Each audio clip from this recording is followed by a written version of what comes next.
जल ही जीवन जल ही प्राण जल बिना सृष्टि हेब अवसान। पंच महाभूतर ए शरीर माटी पानी वायु अग्नि आकाशर।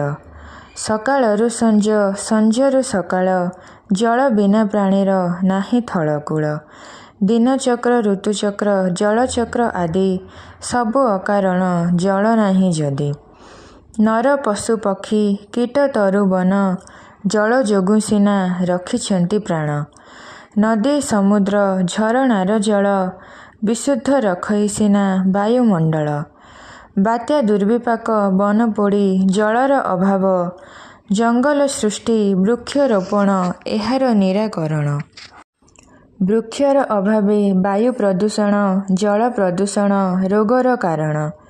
तेणु जल संरक्षण भूतल जलर करी सर्वे हेबा सुरक्षितर। नानादी फलमूल पानी और तोराणी ग्रीष्म प्रवाहरु मुक्ति देई थाई पुणी। जल अपव्यय न करी केबेहे जल सेचन कृषिर प्रगति जे हुए। सृष्टिर सुरक्षा करी थाए जल जल बिना परा सृष्टि नारखार जल बिना परा सृष्टि नारखार।